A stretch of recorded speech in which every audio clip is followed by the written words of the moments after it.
Welcome back to FinTech, Shaping the World of Finance. Today we're going to review developments in finance and technology related to capital markets. And since there's so many pieces of capital markets, I've chosen to take the time to dig more deeply into two areas: online brokerage, or really mobile brokerage applications, and wealth advising through robo-advising. But we'll touch upon the broader capital markets as well as a little touch on cryptocurrencies, because some of the most successful financial technology companies in the capital markets have actually been crypto exchanges and some of the endeavors around crypto markets. So if I just take a moment just to share my screen and share some slides, and we'll get going here. Online brokerage. This is not a new tradition. It goes back actually several decades. And so then the question is sort of what's happened here in the last 6 or 8 years? What's happened that this startup Robinhood and others have really just toppled over the last remaining bits of the commission structure that we've had? Robo-advising, and then capital markets, FinTech startups more generally. We'll have to do a quick survey there, and then a little discussion of what's happening in crypto exchanges and decentralized finance, because it's really the question, will that actually transform finance, or will it stay as it is right now, a more narrow niche, though still a $200 billion asset class environment, but will some of those technologies come into mainstream finance? So the readings, again, were mostly focused around those two areas, robo-advising and online brokerage, and how Robinhood has transformed the industry, and how Charles Schwab and others entered into, by the late part of 2019, what some call the new broker wars, in part because of this financial technology along the way. So just some lively questions, but a way to get us going here, and hopefully somebody wants to chime in. How did online brokers emerge during an earlier FinTech development period, during the 80s, 90s, that sort of internet technology, FinTech technology area, and then how Robinhood's transformed maybe this more recent era? Romain, does anybody want to dive in at all? Let's see, who will be the first volunteer today? I mean, everybody will be talking about this for the whole class, but if anybody wants to sort of offer their thoughts to start.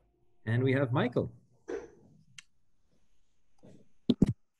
Yeah, so when I think the earlier FinTech stars, I think just taking advantage of the internet. I'm thinking kind of like PayPal, just ways you can do online payments and online interfaces for, not online brokers. I'm thinking E-Trade, but ways to make it without having to call somebody on the phone. I guess it was probably more inaccessible when you actually had to interact with the broker directly or in person. Robinhood definitely was more starting to take the mobile first approach, starting to attack the weaknesses of the larger platforms, such as user interface, make it more accessible for somebody to really just trade from anywhere. And then also the fee structure was a huge part of that too for trading. Yeah, but I'm actually glad Michael raised PayPal, because there's analogies, and that's what this class is really about. It's finding what's happening from a strategic point of view. I mean, we're teaching finance, technology, the intersection, but about the strategies. And there's a lot of parallel. There we were in the 1990s. Some of it even started a little earlier. And online brokerage started. E-Trade, Ameritrade. We'll dive into a number of these companies. Similar to PayPal starting in 1998. So I thank you, Michael, for pulling that together. PayPal starting in 1998. That earlier wave, the internet, access rather than through bricks and mortar or physical checks or an old credit card system, vis-a-vis the payment systems and PayPal, online brokerage starts, emerges. Does it take off? Not entirely, but over time, it's a big story in the capital markets, especially retail investing. And then we get to this other period, a new form of technology, largely about mobile phones, but not entirely about mobile phones, also related to open API and access to the data. Robinhood comes along, and also in the payment area, we've talked about this already a few classes ago, a lot of these payment startups. And Robinhood, Jen, really further transforms an industry. And by 2019, Robinhood had almost as many members online through their mobile app with just a handful of years as E-Trade or many of the brokerage firms. So it's got that parallels, and we're going to dive into how Robinhood pressed further. And I'm wondering, Michael, do you have a Robinhood account? Yeah, but I haven't really used it since I started paying the loans. So. Oh, no, I understand why you might not be investing while you're at school and why you might not have the money to do it, but you actually have a Robinhood account. While it's hard to do it by a show of hands, but I imagine that many other students in the class have downloaded the app. So then a little bit different area that we're going to be chatting about is robo-advising. How has that transformed the provision of retail investment management, and how has big finance reacted? And I'm wondering if Romain, if anybody wants to just take a high level hit at that. I hope so. We had great papers on the topic. Any volunteers? Wei? Sure. So I guess from the robo-advisor perspective, it's sort of, I personally feel it helped to transform people's behavior from going to some kind of financial advisors to actually, going through more like electronic platforms. Whereas, traditionally, especially for maybe the younger generations who are a lot more used to doing things online, I think robo-advisors provide them a new way to construct their financial portfolios rather than going to a financial advisor. So it's definitely feeling like it's gonna take bites out of the existing financial advisors, which are probably where we're talking about from the retail asset manager perspective. Some of them are trying to, I feel like, emerge or create new platforms, or either buying some of the existing platforms, or kind of like having some kind of interaction with them. So the existing the asset managers are definitely, I feel like, looking more into how to incorporate more tools to sort of compete with robo-advisors. Right. So robo-advising, the ability to have an application on your laptop or on your phones, of course. Robo-advising, having an application rather than having a human, but having analytics embedded in a program give you advice about asset allocation, investing, and the like. And then secondly, as you said, big finance, and big finance in this case is asset managers generally, but also the brokerage firms reacting. What do they do?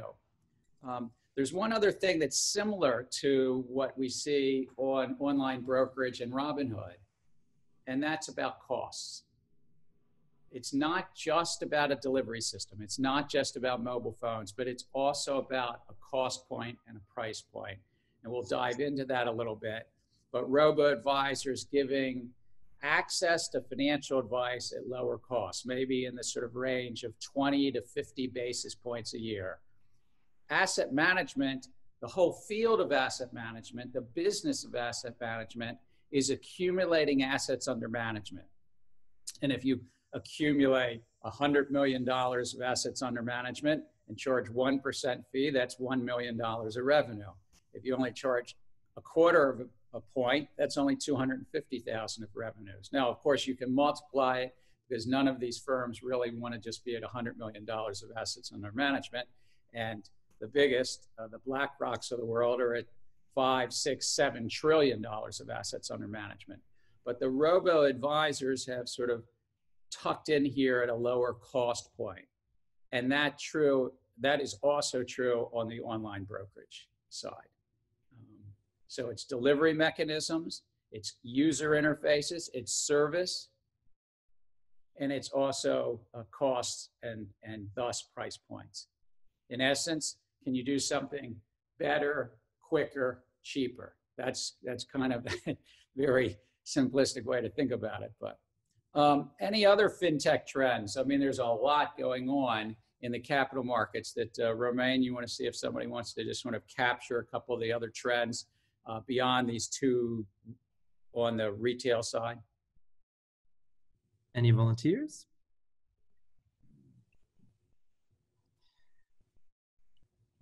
Come on, guys.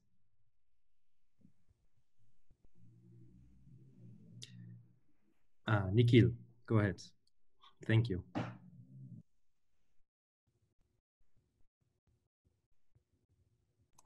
Sorry, I was muted. I thought something interesting was both Robinhood and Wealthfront are moving towards cash management. So they enter the market from the stock side of things and robo-advisor side of things, but they seem to converge to cash management as the next product to roll out. So that's a big trend. Yeah, and look, even Betterment, which we'll talk about in the robo-advising space, Betterment is starting to enter into the challenger bank area. I mean, they're not the only ones. You have TransferWise from the payment side entering into the challenger bank side. But absolutely, some of these platforms are then spreading out. So you could be robo-advisor first and then move into something else. Other trends, because of data, we'll see there's a lot of startups, dozens of startups in the FinTech space around data, around infrastructure, about what many investors think of as the back office side of things that are connecting exchanges with the public.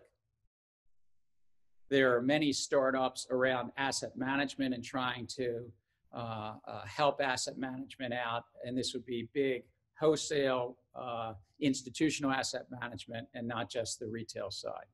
So let's sort of dive into a little bit the history of online company landscape and think about this for a moment. Who really started out this whole thing? And I put some of the foundation dates and the number of customers. These are the figures I could get from time to time. I wasn't able to online to find a figure. But Charles Schwab and TD Ameritrade, you might think of them as Ameritrade, both started back in the early 1970s. I mean, actually pre-internet. The idea was a lower cost brokerage. But what was happening in the early 1970s, a really important part of this saga, is out of the 1960s, there was a movement that was ultimately captured in congressional action in the US. The US Congress got involved, the Securities and Exchange got involved to repeal fixed commission rates. You see, for decades, the New York Stock Exchange had fixed commission rates set by the members of the New York Stock Exchange. And the institutional world, the larger investors wanted discounts, wanted cheaper rates. And in the early 1970s, there was this movement to free that up, not to have fixed set rates by the New York Stock Exchange. And around this time, Schwab, Ameritrade started, later affiliated with Toronto Dominion Bank and thus the TD. Each 50-some years later, about 12 million users. E-Trade starts in the 80s. First Trade later. Interactive Brokers, a remarkable company. More on the institutional side, little less than 1 million, and so forth. Monex bought TradeStation, but Monex from the 90s and even TradeStation earlier. Each of these companies were chipping away a little bit of the old concept of brokers. And there were many challenges in the 1990s into the noughts between Schwab and Ameritrade and E-Trade and traditional firms like Merrill Lynch and the like. The asset managers themselves, the big asset managers like Fidelity and Vanguard, predate all of this. But Fidelity and Vanguard also were sort of saying, how can we, in addition to wealth management, offer online brokerage? And as we all know, if you have an account with Fidelity or Vanguard, or for that matter, with T. Rowe Price or other large asset managers in the US, at some point in time in the last 20-ish years, some starting in the mid-90s, some waiting all the way until the late noughts, they started to say they're going to compete with traditional Wall Street, the Merrill Lynch's and so forth.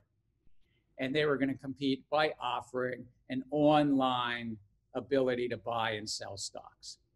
Both got into the business. It's not that the big banks didn't notice and everything. And some of them, even in the last few years, started sort of discount retail packages. Merrill Lynch, which I keep mentioning, Merrill Lynch Edge, 2010 was a product after Merrill Lynch was bought by Bank of America. And Bank of America is thinking, okay, it's post-crisis. They buy Merrill Lynch.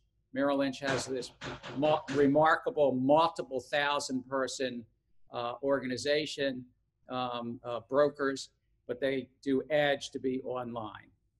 And even Ally Bank, Ally Finance, which started in the auto lending business, was that first challenger bank in 2009. By 2016, is sort of saying, we can get into this too, online, 4 million members. But where are we on the startups? The startups, Robinhood in 2013, and all this package of startups in the last few years really have transformed things. So what I was saying is these FinTech startups, primarily we think of Robinhood, but there's a bunch of others in other markets like Free Trade and Tastyworks and Webull, have come along partly because of mobile phones, partly because even the Schwabs and Ameritrades were still charging, you know, whether it was a few pennies a share, but still charging 3, 4, 5 cents a share and so forth. User interface and costs provided some opportunity to move in. So I'm going to just talk a little bit about the large companies, the E-Trades and Ameritrades and Fidelities and the like for a moment, because part of it is about mobile trading. And they each, in this chart that I was able to get from stockbrokers.com, a comparison, was just like, what are the apps? What is that user interface? And this was one example, but better believe that whether you're Merrill Lynch Edge or your Robinhood, you're also thinking about, do I interface well with an iPhone, an Android, and so forth, an Apple Watch? I have to sort of have that connectivity and that technology to be ready and used on all of these. And you can run your eye through, can I have trading on each of these products, mutual funds, and particularly electronic trading often is around ETFs, but not only ETFs. And as the cryptocurrency space came up, a number of them said, well, can we trade cryptocurrencies as well? Not the E-Trades and Ameritrades, but the Robinhoods and the disruptors were into that space. So it's just sort of a little bit of a comparison in how some folks think. Recent developments are really important, and the biggest one was late in 2019, what's called sort of the broker wars. What happened at the start was Robinhood was eating into this, 6, 7, 8 million members, now maybe 10 million members. And as we saw the earlier numbers, Schwab and Ameritrade are only at about 12 million. And as that was happening, IBKR, which is that smaller but remarkable company, institutional brokers, in September of 2019 said they were going to go to free brokerage for some of their accounts. It wasn't 100%, but they were going to go. And within weeks, early in October 2019, Schwab finally said 0 commission. Now, what's fascinating, I think, is this is the challenge that we're in. We're in the challenge of Are there financial services that will move to zero top line pricing? And what we found, whether it's in Facebook or in many, many online applications and outside of the financial world, it's a zero fee environment. And then the business model is earning money some other way.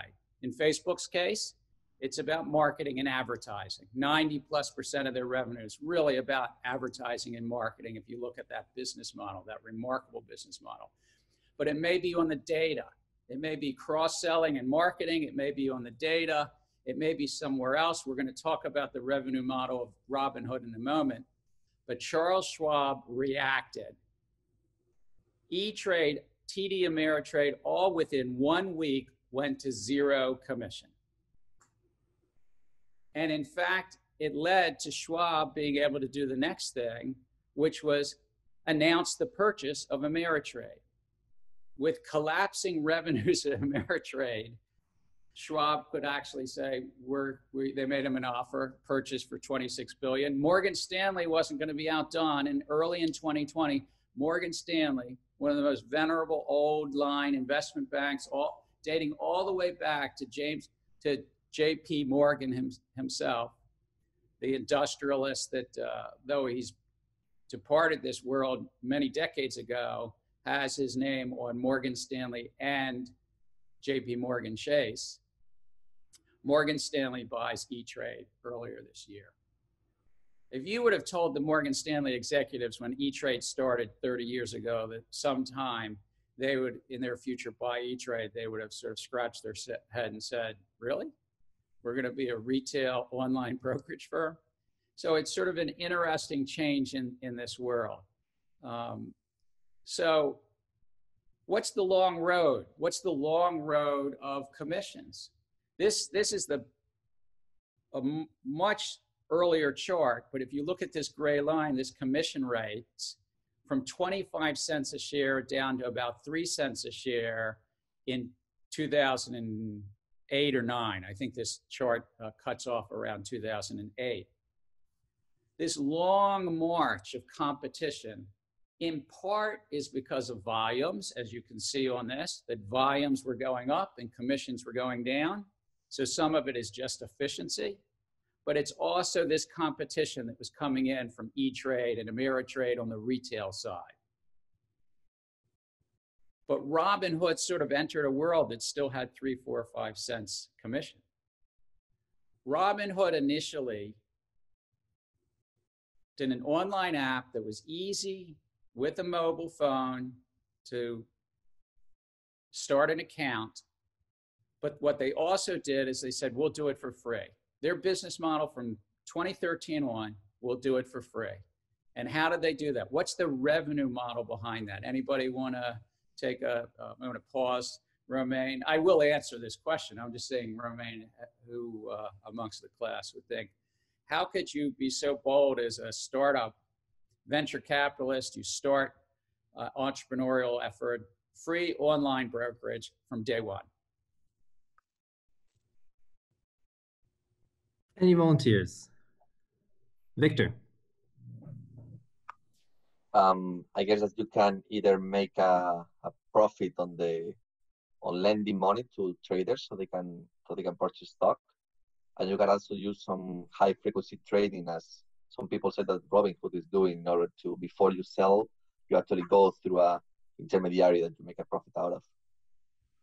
Okay, so Victor's raised two things. I'm going to focus on the second, was the relationship of these mobile platforms, Robinhood in particularly, and high frequency trading. What Robinhood knew was that a feature of the capital markets was that there were firms that would pay for order flow. They would pay a very modest amount, maybe a penny a share, but they would pay just to receive the order flow. And this is a feature of the competitive markets, the competitive exchange markets. In the US, we have 50 to 70 individual exchanges. We think of the New York Stock Exchange, we think about NASDAQ and so forth, but there are many other electronic markets where transactions occur, and some people call them the dark markets. But all of those markets might pay for order flow, and then individual trading shops, high frequency trading shops, might pay for order flow. What that means is they want to have a first look. They want to have those orders and to route them through their algorithms and into their either exchange engines, if it's an exchange that's paying for order flow, or a high frequency trading shop that's paying for order flow.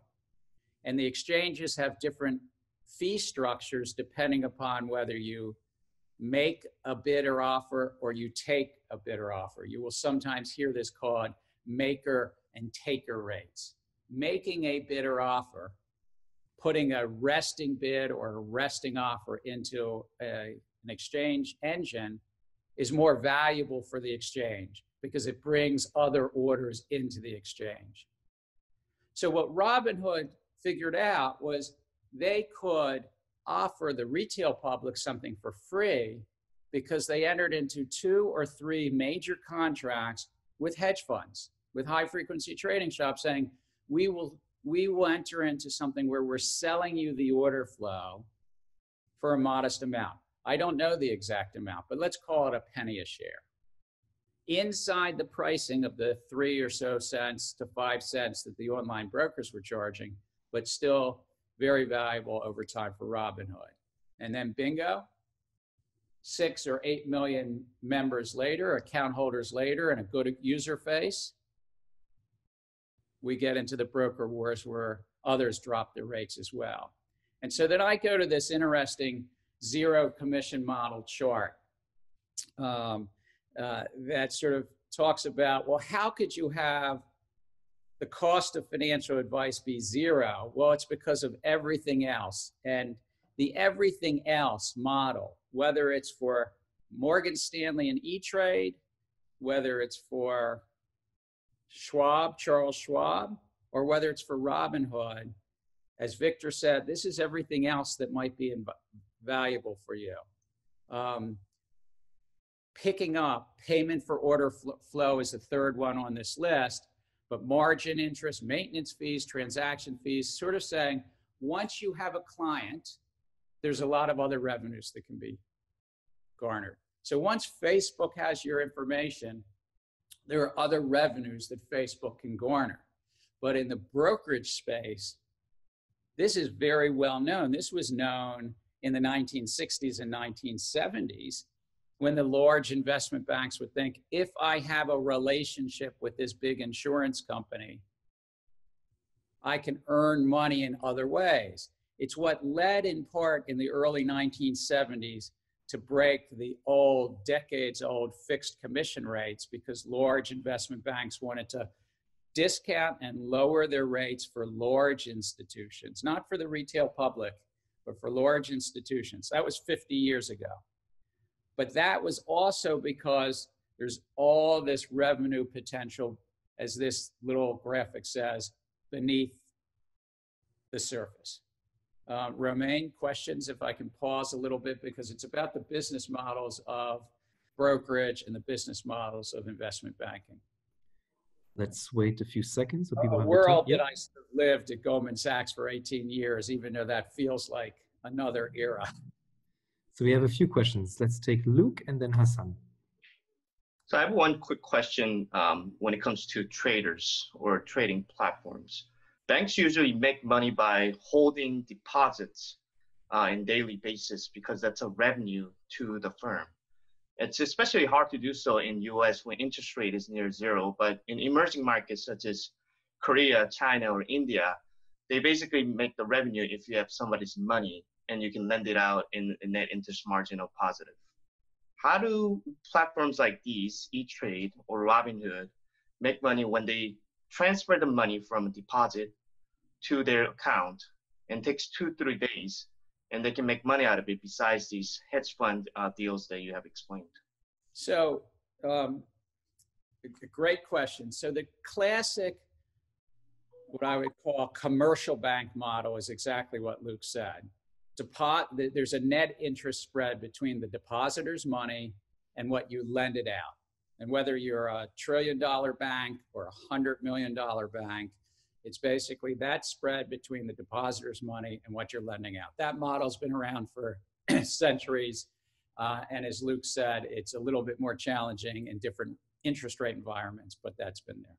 The brokerage business traditionally was making money on commissions, and commissions was a big part of that revenue model all the way through the 1960s and 70s.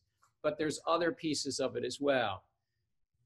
Beyond just the commission of, as we saw in that chart, 25 cents a share long ago, or 3 or 5 cents a share more recently. Beyond that, it's also when you buy and sell securities, there is what's known as a bid-offer spread, the difference between the bid side and where somebody's offering it. And a market maker can be in the middle and provide liquidity to the market, get paid for taking risk. It's a risk-return business. But first, Luke, is the bid-offer spread, just being in the flow.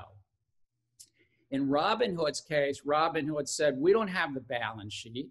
We're not going to pay for the bid-ask spread, but we will enter into transactions with high-frequency trading shops and effectively give them access to this flow of transactions. And so that's payment for order flow. And the high-frequency trading shops are, in essence, trying to tap into that bid-offer spread. So that's a dominant part of it. In addition, just to name one other, but there are many others. In addition, Charles Schwab and others, Merrill Lynch figured this out decades ago. Once you have that customer relationship will come to you for other things, and they will come to you to do margin lending, which is a form of borrowing. And so you have maybe that customer there who you can actually use your balance sheet and lend them money, usually what's called margin lending. So I'm just mentioning two of them, bid-ask spread. Robinhood was not taking that themselves, they were selling that access. And then the relationship that you can have on using your balance sheet and lending money. Can you tell us a little bit about the kickbacks in the presentation? What's that? Can you tell us a little bit about the kickbacks in the presentation you have here in the small letters? These are not my words. These are Jason Wenk of Altruist.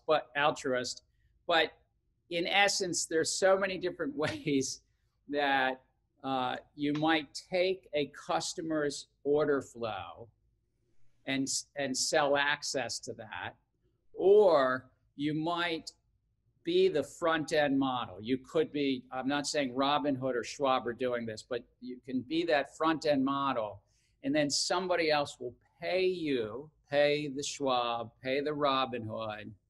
And so I think what Jason Wenk, who wrote this, is calling that a kickback. But it's a sort of a contractual arrangement to have access to that customer and that order flow.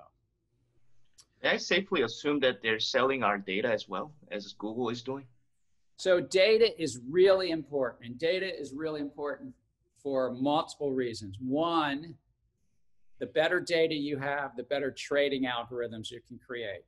So part of the payment for order flow is to capture bid-ask spread. Part of the payment for order flow is the data so that you can build your algorithms. You have more data for your machine learning. Absolutely. There's also other relevant data, but fundamentally the data is to be a better market maker and a better investor. I think, Romain, there was somebody else that still had a question before I go on. Yes, Hassan. Hi, Professor. Yeah, my question is about the bid-ask margin, and I'm just wondering. I mean, so for instance, like Robinhood, so because they had many customers, they could get better deals and they could benefit from the flow of customers that they have. Is this how they make money? I'm just wondering.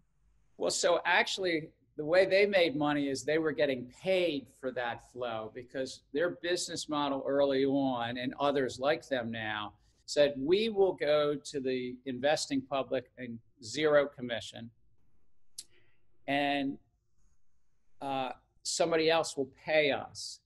A fraction of a penny at this point in time would be enough, but a fraction of a penny, that other party would pay us to, in essence, route those transactions to the stock exchanges. Okay. And so one company that does pay for order flow is a large hedge fund high frequency shop from Chicago called Citadel, which I don't know its current size, but it used to be about a $20 billion hedge fund asset management shop, and very active in high frequency trading. It's very public that it is. And so Citadel is one of those vendors on the other side of the Robinhood app. Okay. And then they find a way, as we were talking with Luke, they find the Citadels of the world, not just Citadel, they find that that order flow is then valuable for them. They're routing some of it to the stock exchange, and that could still be worth something. They're putting it into their analytics. They then get better, sophisticated machine learning on the analytics. And that order flow is also something that can be very valuable to an operator of a dark market, one of these small electronic markets, because you're all competing. If there's 60 or 70 of these small dark markets, they're all competing for volume and market share. And then all of a sudden, Robinhood has not just a few 100,000 customers, but they have 5 or 10 million customers. Then, you know, they can provide a lot of order flow and a lot of market coverage for somebody on the other side. Now, as it relates to Schwab and some of the earlier online brokers, they got into the business of collecting assets under management. They got into the asset under management custodial side of the business as well. There's a lot of other revenue streams, transaction fees, account maintenance fees, and even advisory fees in those shops. And I think you'll see merging. I want to move on now to wealth management. I think you'll see merging between the wealth management fees and the brokerage fees, which is exactly what we've seen over time in the traditional brokerage field. In the traditional brokerage field, for decades, a broker earned commissions, and then they started by the late 1990s with some support from the regulators to change their revenue models. The traditional Merrill Lynch broker from the 1930s to the 1980s was a commission-based broker, but by the 1990s, they started to charge advisory fees, meaning, for instance, maybe 1% of the assets that you left with them. And if you leave $1 million, if you're wealthy enough to have that $1 million, that means they're earning $10,000 a year on your account. If you obviously had more, that would even be better for Merrill Lynch and worse for you, because you'd be leaving them a lot of money to just be a custodian for your account largely, and to give you advice from time to time. And that's kind of the setup for the next discussion. Romain, any questions? No, all good. So robo-advisory, and Hassan sort of helped me set this up. I'm going to do the same sort of landscape. We have the same groups: retail brokers, asset managers, and the banks. Advisory work, brokerage advisory, was largely for many decades the domain of investment banks and broker-dealers. Merrill Lynch, Smith Barney, Payne Weber, many, many companies across the land, small and large. And they were a commission-based business. By the 1990s, as I mentioned, they started to move to a financial advisory commission number. And I can't remember exactly what year it was in the 1990s. Even the Securities and Exchange Commission changed some rules to facilitate some of that. The big asset managers, coming from the other side, the big asset managers managing pension money and managing big pools of money through mutual funds, also started to get into the retail advisory space. And thirdly, you had the brokers, the Schwabs and so forth. Now, I've put some names here like Charles Schwab Intelligent Portfolios, which is a more recent rollout, that branding, Intelligent Portfolios, or TD America's, Ameritrade's Essential Portfolios, more recent rollout for them. And they've been reacting to this crowd, this remarkable entrepreneurial mobile app robo-advisors. And what Betterment and these companies span the globe, in Europe, US, in Asia, but what Betterment or Nutmeg and others are doing is they're saying, we can give more financial inclusion and we can do it in a better user interface and a lower cost structure. By and large, the asset management fees for an account in the traditional brokerage environment was hovering close to 1%. There was some price compression. Some of it was coming down into the 0.75% to 1% area. That means, again, if you were fortunate enough to have, let's just say that you had $500,000 and you were able to have somebody invest it for you or advise you, 1% of 500,000 is 5,000. That's $400 a month that you were paying, in essence, for somebody to give you occasional advice and be your custodian for your electronic securities, because everything was digital by this point in time. It was no longer those earlier days where you had physical certificates. This group came along and said, maybe we could do it at a different price point, a better user interface, maybe better analytics and service, generally somewhere between 30 to 50 basis points or 1/4 to 0.5%. That same sort of 500,000, if you were to have that 500, all of a sudden doesn't cost you 5,000 or 4,000 a year, but it's costing maybe 1,500 a year or 100 a month. Now, you don't get a bill for the 100 a month. It just comes out each month out of your account, and it's charged as a fee per set. But there's generally a different price point.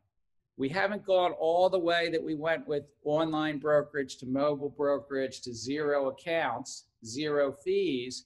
But one of the great pressures that have happened here as well, which is off this page, is asset management fees have been coming down as well, and particularly around a product called exchange traded funds. And to understand the field of robo-advisors, I just want to mention something about exchange traded funds, which is an invention of the late 1990s. That was a FinTech of its time, that somebody came up with the idea, I can have a mutual fund. I can have a mutual fund that invests in the entire market, and I can do it at a low cost, and I could package it through a security. So let me unpack that. The first innovation was an innovation of the early 1970s.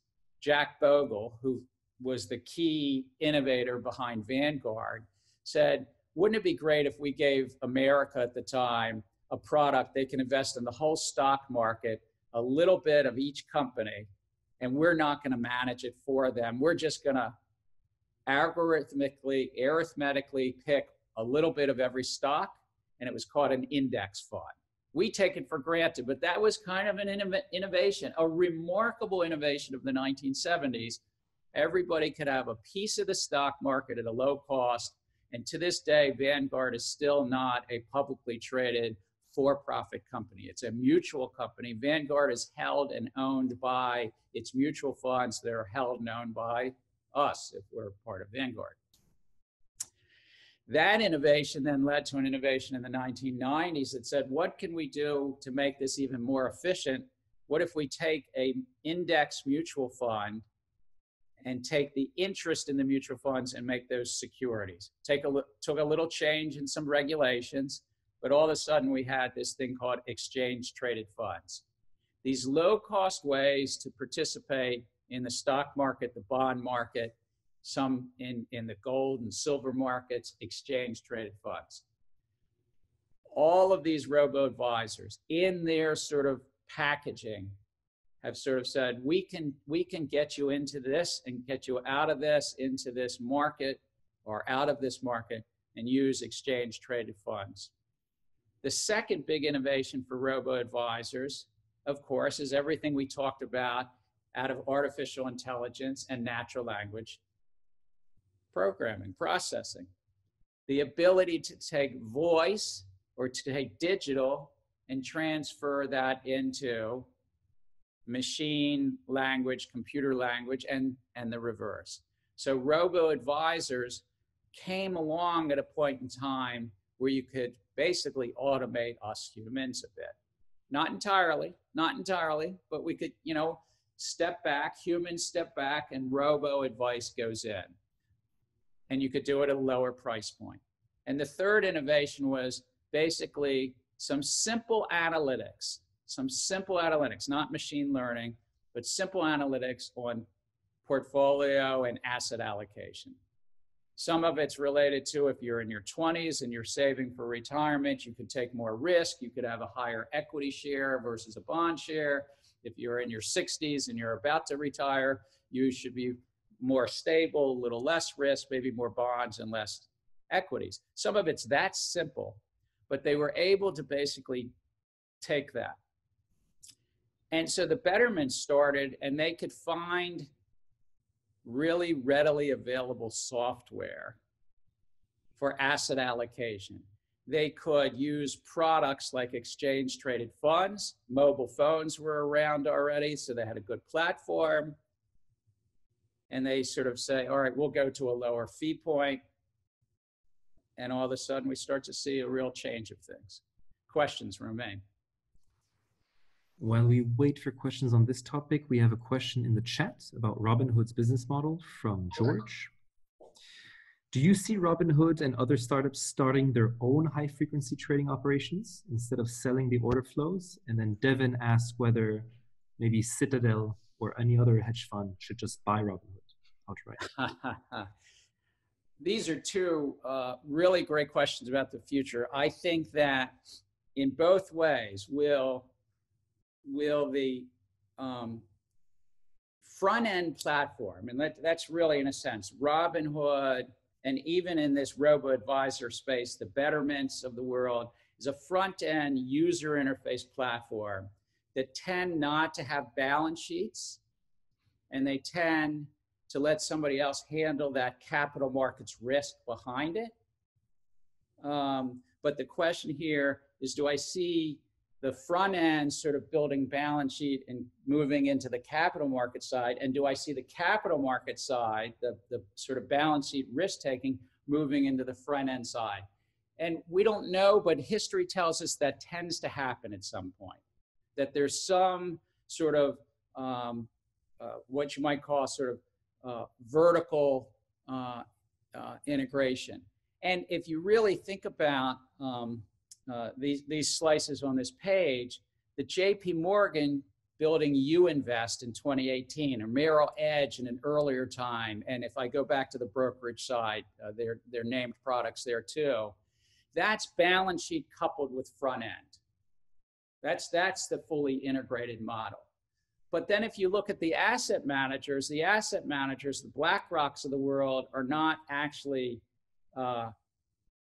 acting as a principal. They're acting as an advisor, a pure agency business. So one of the things is, do you just want to stay as an agent, or do you actually want to invest your capital in the markets? And that big business decision separates some of the asset managers and then, as you mentioned, the high-frequency traders. I think that if Robinhood is going to be bought, it could be bought by a high-frequency trading shop. But the challenge there is, will they still get as big a customer base? I mean, 10 million customers. Or is Robinhood more valuable for one of the large banks to buy or one of the large asset managers? I think if you look out 3 to 5 years, it's quite likely that Robinhood gets merged up into something, as you saw Morgan Stanley buying E-Trade as well. Another question? Yes, let's go with Camilo. And then I'm going to sort of do a few more slides here on robo-advisors. Hi, Gary. I wonder why platforms such as Acorns and Betterment that you were just talking about have like a mixed business model, because in one way they are a robo-advisor business model, but then they have savings and checking accounts.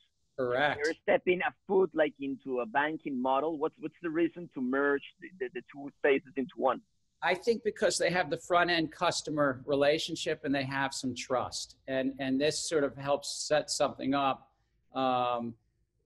This is a chart on users, and it's got some predictions here. We don't know if these predictions will hold, but if you see the use of robo-advisors, it's just getting much more comfortable that folks are being, and this I believe also includes the robo-advisors at the big shops as well as the startups.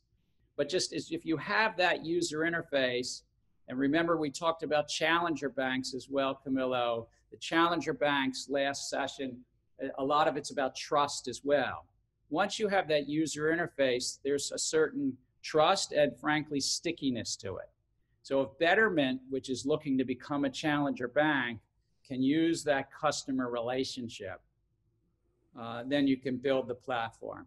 And back to the economics of platforms, the economics of platforms is as you layer activities on top of a platform, and if you can grow your user base, you get more data, you get more centrality. There's not going to be 10 years from now this many advisory platforms. And in fact, in the blue, the advisory platforms, I picked the ones that are large. There's 50 to 100 others that I haven't listed.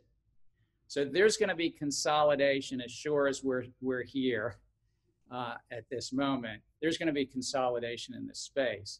And so they're trying to build classic platform economics, build activities, build user bases.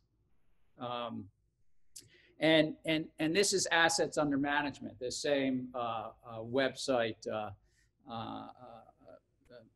behind this. But as of a few days ago, just a sense of what are the assets? This is in billions.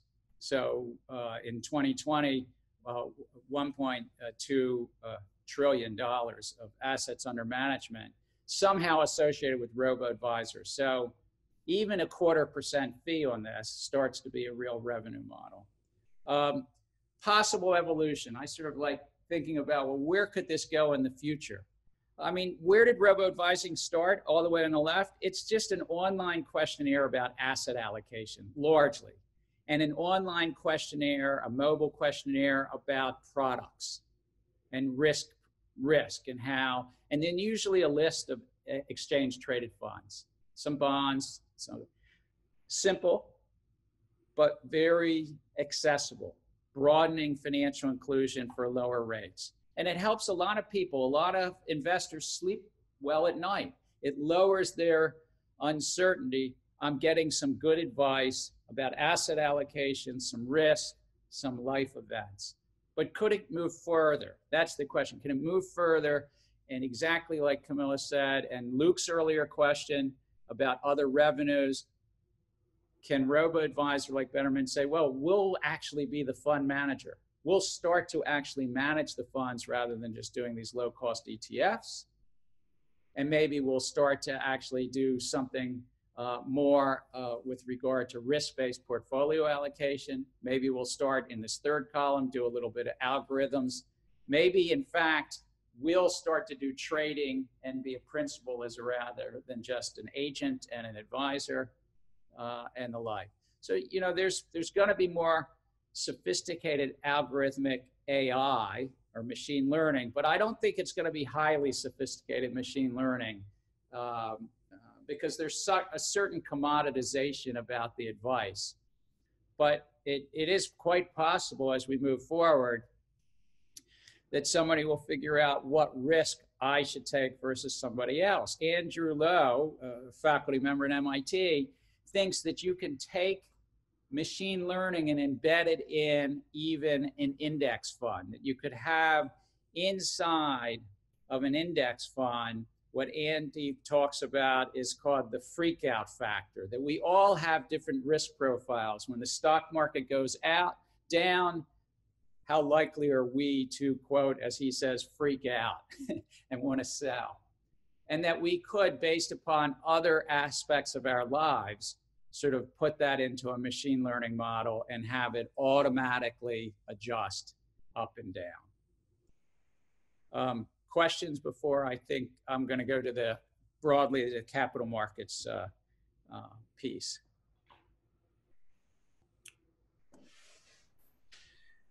We have a question.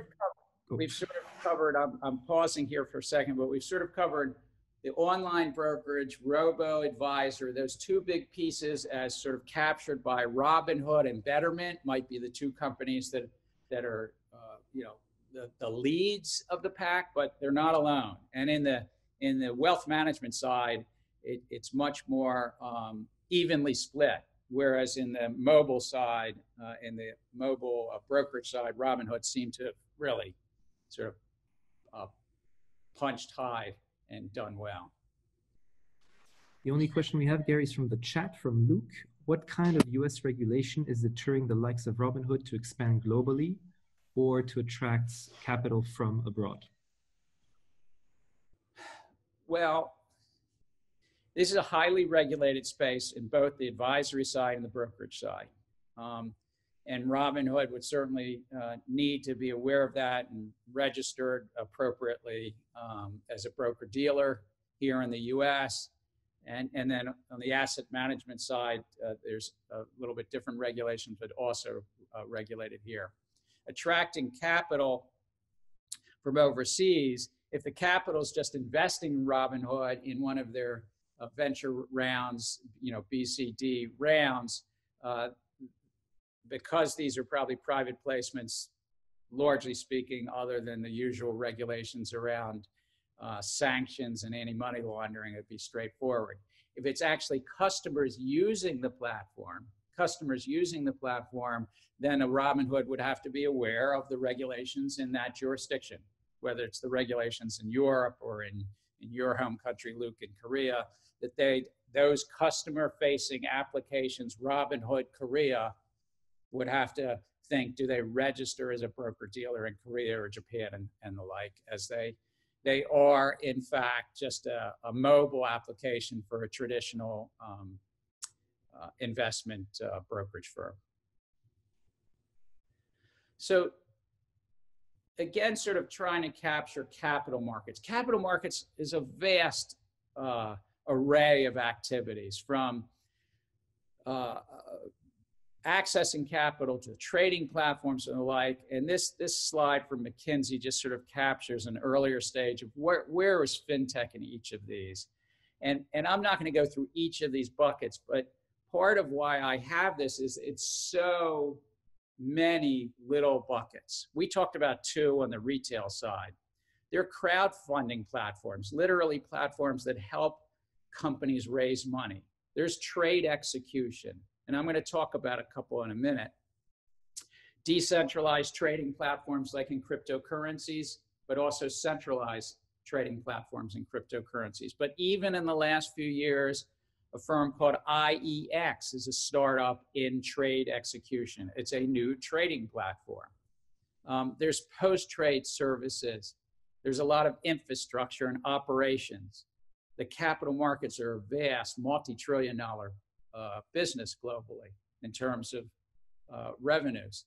So I'm just going to quickly sort of touch upon some in these next couple of slides. You can see I picked some like dozen or so firms that were just ones I kind of like to watch and follow. We can take any questions about each of these, but there are a number of them in the wealth management space. And one of the things in wealth management we talked about, like Betterment, is facing the retail public.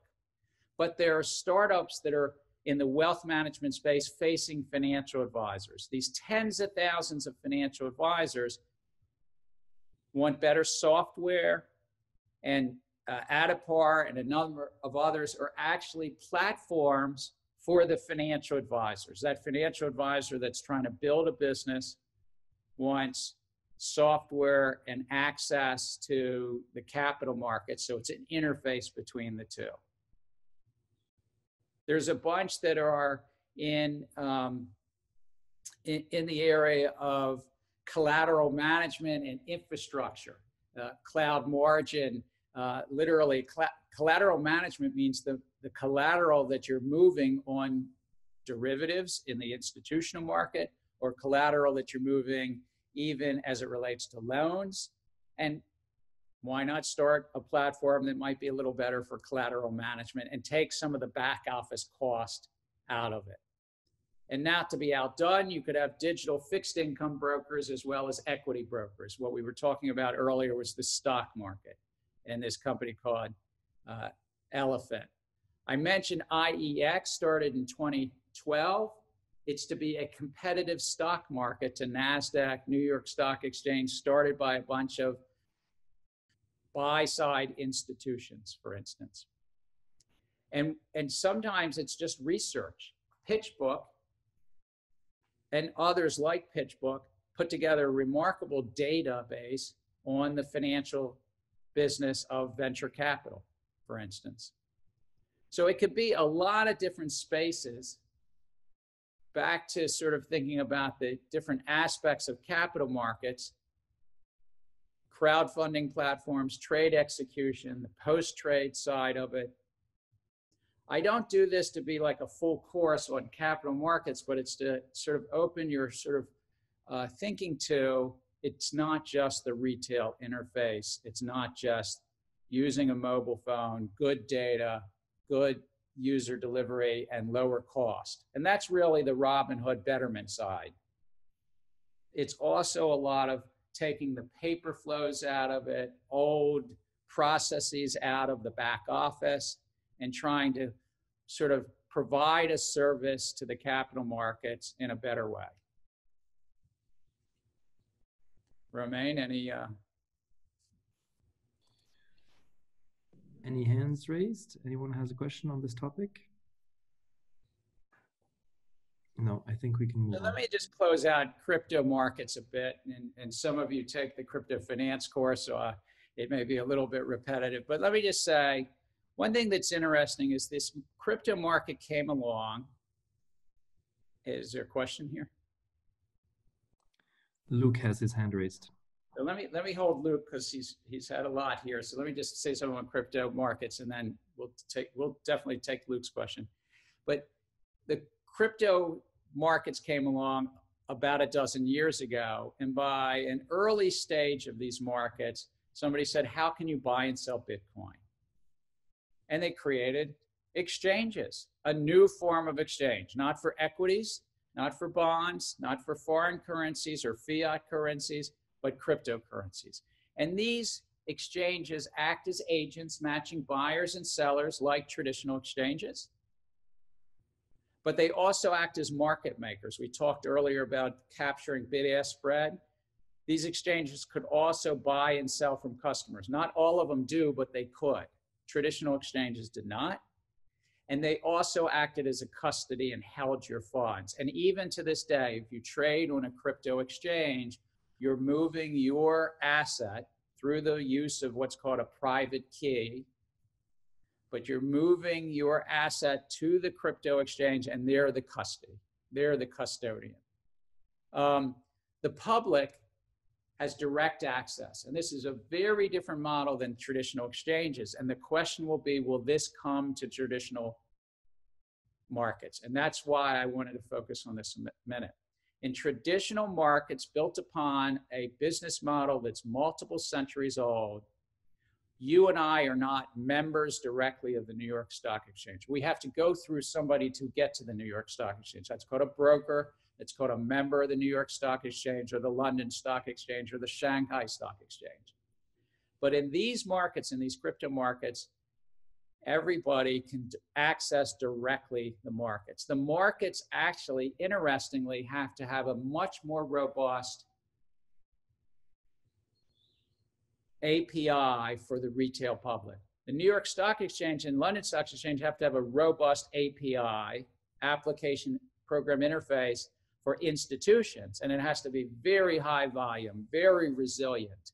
But it can be limited to hundreds or at most a couple thousands of users, even if the volumes are high.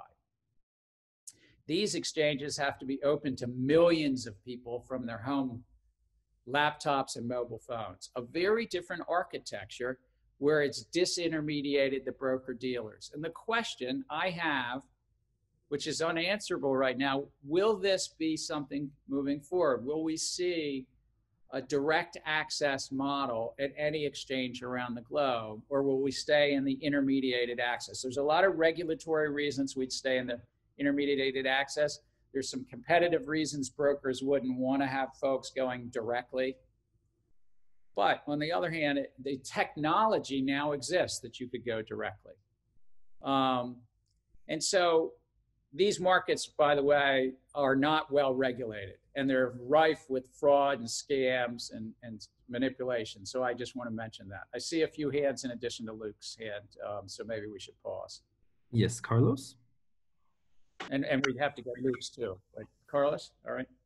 So what do you think would happen if the big banks started holding more crypto in their balance sheets, right? If they start acting as market makers in crypto markets, then would it, for example, under current regulation, would this asset go under Dodd-Frank as well and therefore limit proprietary trading, or do you think it would be different? So there's a lot of questions in there. The large banks around the globe to date have not been active in this asset class. The asset class is about $225 billion as of this morning, which is small. The worldwide capital markets are between 300 and 400 trillion when you add equities and bonds worldwide and debt. So this is quite small in comparison. But for regulatory reasons and for customer interest reasons, the large banks haven't really gotten in. If they were to get in, to answer your question on the regulatory side, yes, it would be just like any other asset they have, any commodity. So if you hold Bitcoin, you might think, if you're JP Morgan, I'm now holding it. I'm Barclays Bank, I'm now holding it. What regulations? If it's Bitcoin, it would be very similar to the regulations around holding gold or silver. Maybe you would hold gold or silver futures or contracts, but holding gold, silver. And to the extent that there was you mentioned Dodd-Frank, if there were any rules and regulations out of Dodd-Frank that were generally applicable to trading accounts, it would be applicable to these trading accounts. The one big challenge for big institutions is custody. Custody has been a challenge, and what's interesting is Fidelity, one of the largest asset managers in the world, started something called Fidelity Digital Asset Holding. I believe that's the name, where they are providing a custody solution. Coinbase, which is a large crypto exchange, has a custody solution. The owner of the New York Stock Exchange, Intercontinental Exchange, started Bakkt, B-A-K-K-T. Bakkt is trading crypto markets, but also providing a custody solution. And why I'm focusing on custody is one of the challenges in this small asset class is how to hold the digital asset. In the traditional markets, there are centralized organizations that operate as clearinghouses, but also as the ultimate digital custodian. In the US, it's called DTCC. In other countries, different names. But how do you make sure that in essence, the cryptocurrency isn't stolen? And for these crypto exchanges have had lots of stolen cryptocurrency, because once you steal what's called the private key, effectively the password, you have the digital asset. What was Luke's question earlier? Speaking of cryptocurrency, I know you teach in H4 the cryptocurrency class, which I don't have the luxury of taking, but the first year you have the opportunity to take next semester or next year. My question is, then is that because of the security that Robinhood does not implement customers the option to buy US equity with Bitcoin overseas, because that would allow them to jump over its respective nations' FX regulations, i.e. Chinese customers or Korean customers who want to invest in, ONG, buy low, sell high with Bitcoin? I'm going to answer briefly. I think the regulation for any one platform like Robinhood around cryptocurrencies is a bit challenging, because in many jurisdictions, we have not gotten to a place where you can feel confident we have a robust investor protection regime on cryptocurrency. And in fact, in most jurisdictions, it's pretty shaky. It's pretty still undeveloped. I'm talking about investor protection. So Robinhood may have made a choice. Look, if you're going to trade fiat currency versus buying and selling stocks. And that would be an appropriate business decision that they made until there's a much more robust and satisfactory both investor protection and also guarding against illicit activity. Cryptocurrency started and emanated out of a little bit of an off-the-grid cypherpunk movement, and I use the word accurately. Cypherpunk was a mailing list that Satoshi Nakamoto uploaded that 8-page paper on 12 years ago. And though you can track Bitcoin transactions, a lot of use of Bitcoin and other cryptocurrencies has been to avoid the censorship and the watchflies of the official sector. And so I would imagine, I've not talked to Robinhood, that they would be aware of that, and they would just feel as both a legal matter and as for reputational reasons, better not to go there unless there's a more robust support for that system. And Nadia had her hand up for a while. Please. Nadia? Actually, I have 2 questions on wealth management fintech. So the first question, what do you think more important for wealth management fintech to grow? Is it the inclusion part, meaning like low minimum deposit, or the user experience part? That is for the first questions. And for the second question, given the growth of cash management feature like Wealthfront, do you think now customers prefer a simpler product rather than more complicated product? So there's a lot there, Nadia. I'm not sure, but I think that the betterments and the robo-advisors, I can't separate the two. When you're saying, is it more about user interface? Is it more about pricing? Maybe somebody better than I could, but I think it's about both. I really do think that. I think that they have provided a lower price point, which is really important. But if it were only that, if somebody had just put out an advertisement, I'm going to give you wealth advice for $0.25 of a point, I don't think you could have gotten adoption. I think you had to have that user interface. And I think the two of them together are really important. So it's not just doing something cheaper, because a lot of people could say, listen, I'll give you wealth advice for $0.25 of a point. I think the user experience, these are very private matters. Sometimes it's just, frankly, a little easier. It's interesting to just kind of go to a drop-down menu, answer some questions, feel that I'm getting the advice, feel that I'm, yes, getting low-cost ETFs and low-cost advisory fees, but I think the user experience goes hand in hand, and I can't easily separate them.